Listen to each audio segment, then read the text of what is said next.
Regresamos a argumentos y como les comentaba, estaremos hablando de la elección del Poder Ciudadano, dos nuevos nombres, el fiscal general y el nombre del defensor del pueblo. Ya fueron publicadas por la Asamblea Nacional las listas con todos los nombres de los postulados y los diputados a la Asamblea Nacional serán quienes elijan o elija al cargo para cada uno de ellos, tanto el de defensor como el del fiscal. Hoy vamos a estar hablando particularmente de la figura del defensor del pueblo y quiero empezar revisando la Constitución Nacional. Vamos a hablar sobre los requisitos de elegibilidad del defensor del pueblo contemplados en el artículo 280 de nuestra Constitución de la República Bolivariana de Venezuela. Constitución de la República Bolivariana de Venezuela. Requisitos de elegibilidad del defensor del pueblo, artículo 280. Para ser designado defensor del pueblo, la Constitución establece 3 requisitos fundamentales de carácter personal y profesional. Nacionalidad. Debe ser venezolano o venezolana por nacimiento y no poseer otra nacionalidad. Edad. Debe ser mayor de 30 años. Idoneidad. Tener manifiesta y demostrada competencia en materia de derechos humanos y cumplir con las exigencias de honorabilidad, ética y honestidad que determine la ley. ¿Y cuáles son las atribuciones y el perfil del defensor? Eso también lo encontramos dentro de nuestra Carta Magna en el artículo 281. Vamos a revisarlo. Atribuciones y perfil de actuación, artículo 281. Más allá de los requisitos formales, la ley define al defensor como la figura encargada de la promoción, defensa y vigilancia de los derechos y garantías constitucionales. Su perfil debe estar orientado a vigilancia de la administración pública, velar por el correcto funcionamiento de los servicios públicos y proteger los derechos e intereses legítimos, colectivos o difusos de las personas contra arbitrariedades o errores administrativos. Promoción de derechos humanos, interponer acciones de inconstitucionalidad, amparo, habeas corpus, habeas data y demás recursos necesarios para la defensa de los ciudadanos. Mediación, servir de puente ante las autoridades para subsanar fallas en la atención a los ciudadanos. Y finalmente vamos a traer a colación el artículo 18 de la Ley de la Defensoría del Pueblo. Es un artículo donde se nos habla sobre las incompatibilidades de este cargo. Ley Orgánica de la Defensoría del Pueblo, artículo 18. Este artículo establece expresamente las incompatibilidades, indica que el cargo es incompatible con cualquier mandato representativo, cargo de elección popular, actividades de carácter político partidista, cargos directivos en partidos políticos, síndicos o gremios, cualquier otro empleo público o privado remunerado, excepto la docencia, siempre que no afecte el servicio. Bueno, tenían allí ustedes un poco explicando de qué se trata el cargo, cuáles son las atribuciones, las funciones y también pues aquellas mociones o las incompatibilidades del cargo de defensor. Nos acompaña en nuestros estudios Enrique Ochoa Antich, político, escritor, defensor de los derechos humanos y uno de los nombres que está en la lista que les mostrábamos del Comité de Postulaciones de la Asamblea Nacional postulado para defensor del pueblo. Es tercera vez que coloca su nombre en esta postulación.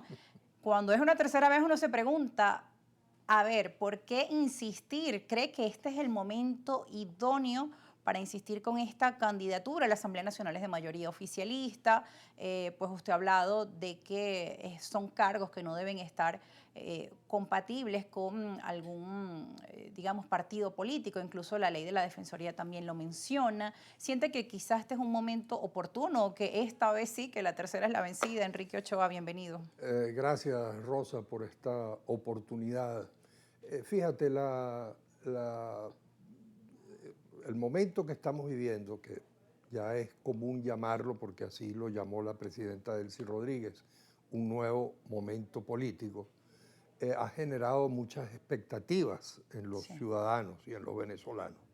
Después de muchos años de conflicto, de contradicciones, de fracturas entre los venezolanos, hemos comenzado a ver un conjunto de testimonios de apertura democrática, de reconciliación, de reencuentro, la ley de amnistía y todo lo que sabemos. Y eso pues ha generado una cierta expectativa, ¿no? Además, escuché un conjunto de voces que venían del lado oficialista que veían con simpatía, porque yo he tenido una postura, como tú la conoces, de cuestionamiento, además de los extremismos, y en particular del extremismo oposicionista, porque me parece que esos extremismos justamente afectan los derechos de la gente. Cuando hay una fractura en la sociedad, pues se producen estos choques entre el Estado, las fuerzas represivas del Estado y los ciudadanos, y el resultado al final siempre es una violación de los derechos del ciudadano, de los derechos políticos y civiles, los derechos humanos más esenciales, la vida, la libertad, el debido proceso, etc. Entonces, pues bueno, observando eso, yo dije, oye, ¿vale la pena o no una tercera postulación? Y decidí postularme. Sé que hablar de un nuevo momento político no significa que eso es que está, tú sabes, el mandado hecho, ni mucho menos. Sé que, entiendo, por ejemplo, esta mañana estuve en la comisión, la que nos entrevista, en la Asamblea Nacional, y sé que la opinión que hubo allí, yo cuando me ponen a hablar del tema, yo me siento bisancha, porque imagínate, yo comencé a hablar de esta figura en los años 80, con un venezolano muy notable, que era Gustavo Briceño, que murió muy joven, que él era presidente del capítulo venezolano del Instituto Latinoamericano del El Ombudsman, ombudsman. que como tú sabes, así se llamaba la figura de los europeos del norte, los escandinavos comenzaron a crear esta figura. Entonces hemos estado insistiendo en eso y además tuvimos en algunas épocas de nuestra vida una especie de actuación como defensor del pueblo, porque hoy le comentaba a alguien que me llamó por teléfono que alguna vez yo tengo entre mis recuerdos más gratos, que yo tenía una oficinita de 2x2 con un telefonito y una secretaria en Pajarito. Y eso se llenaba de gente. Yo tenía 2 o 3 días que recibíamos a las personas para que llevaran sus denuncias y se llenaban, se hacían colas allí, ¿no? Y alguna vez recibí una cartica que decía Enrique Ochoa Antich, fiscal general. Yo decía, bueno, porque habíamos generado esa opinión, que es una de las características justamente del defensor, generar una opinión a favor de los derechos de la gente, sensibilizar a la sociedad para que las instituciones del Estado sientan esa presión y produzcan los correctivos. Por eso es que una clave del asunto es que el defensor no puede ser una figura, vamos a decir, perturbadora, ¿no? de confrontación plana frente al poder. Tiene que tener con el Poder Ejecutivo, con la Fiscalía, una relación con la lealtad de la palabra, de decir la palabra como se tiene que decir, alta y clara, porque no puede ser eso que yo he llamado, que es la Defensoría, un palacio del silencio, donde no se sabe qué pasa allí. Tiene que decir las cosas, pero los que están gobernando tienen que mantener los oídos abiertos, porque si cuando habla el defensor, los cargos ejecutivos se tapan los oídos, entonces no resolvemos nada, porque los correctivos vienen de allá. El defensor no tiene cómo imponer los correctivos.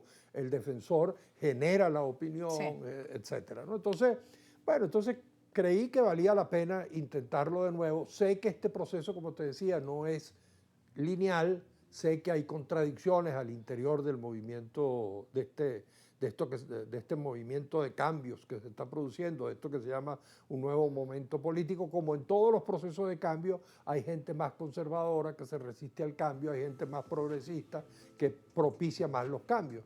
Ojalá que haya un poco la percepción de que esta institución debe ser muy plural y abierta a la sociedad democrática. Bueno, estamos escuchando la visión de Enrique Ochoa Antich tras su postulación al cargo del defensor, pero hay otros nombres y los vamos a estar revisando al regreso de la pausa. No se aparten.